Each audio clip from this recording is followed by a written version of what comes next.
Phylum Nematoda comes from the Latin word nema, meaning thread, and eidos, meaning form. These guys are thinner worms, roundworms. They're bilaterally symmetrical, and we're getting more and more complex now. We have a pseudocell, so our body fluids under high pressure. We now have a through gut, so we have a mouth and an anus. The nervous system is now a ring instead of a net, has no circulatory system, generally sexual reproduction, and they live just about anywhere. Many species are endoparasites, endo meaning inside. Some structures you need to be aware of are the cuticle, which is a tough, flexible outer covering used for protection. The nerve ring is the circular formation of nerves. And the stylet is like the worm on SpongeBob. That's his straw used to suck in juices from the plants. And I'll show you a picture here in a bit.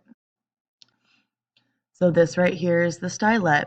And this is, like I said, on SpongeBob, that straw the worm uses to suck in juices from plants. The cuticle is on the outside. It would be a kind of like a waxy covering almost that's flexible and moves with the worm. And then moving to phylum Annelida, which are your segmented worms, comes from the Latin word annellus, which means little ring or each section of the worm. We are now triploblastic, bilaterally symmetrical. We have a true coelom divided by internal septa. Septa are the separations. We have a mouth and an anus. True closed circulatory system, which means blood is enclosed in vessels. No true respiratory organs, uses water most of the time. And reproduction is sexual or hermaphroditic. Earthworms, or segmented worms, I guess, do have both guy and girl parts.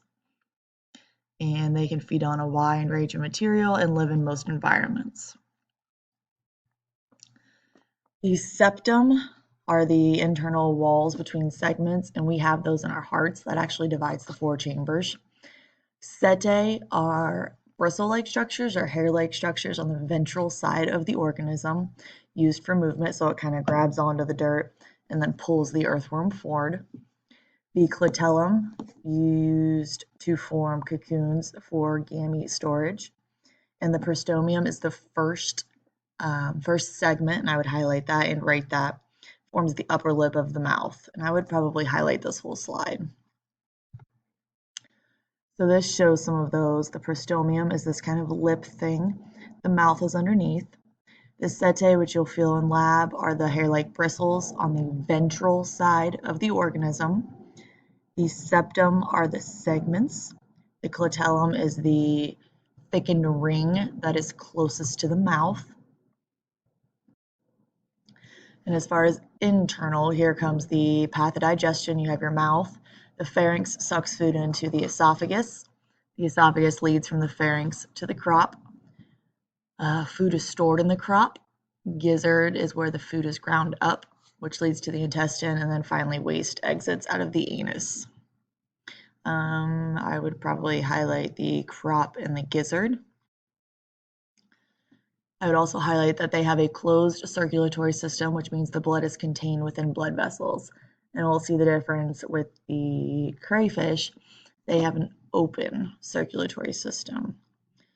Land-dwelling annelids, such as earthworms, exchange gas through their skin, and their cellular waste is eliminated through something called nephridia, which is compared to our kidneys. Dorsal blood vessel, which is on the back side, takes in oxygen. Aortic arches, there are 5 pair, so that makes them have 10 hearts. And the ventral blood vessel is on the belly side. The brain is connected to the ventral or the belly nerve cord, which runs the length of the body. Seminal vesicles create sperm, receptacles receive and store, and the oviduct stores eggs. Circular muscles, when contracted, make the worm thin. Longitudinal make it shorter and longer. And this you can kind of think of a slinky, not when it goes up and down, but when it goes side to side. And the combination of those contractions makes the worm move. So this shows a little bit of the internal anatomy. You see your aortic hearts right there. This is the crop, the gizzard, which leads to the intestine. This is another really, really good one because it shows what you're going to see in lab. The brain is super duper small on top of the pharynx, which leads to the esophagus, crop, and gizzard, the dorsal blood vessel and the ventral blood vessel, and then the ventral nerve cord running the belly. Groups of annelids, the oligochaetes, are earthworms. Hyoidina are external parasites, mostly leeches, and polychaetes are marine annelids. And this shows the earthworm classification. You should know this, so I would highlight, underline, and circle it. And this shows some other different examples besides just the earthworm. So they're kind of cool, especially like this Christmas tree worm is pretty neat. And that wraps up your invertebrates lecture.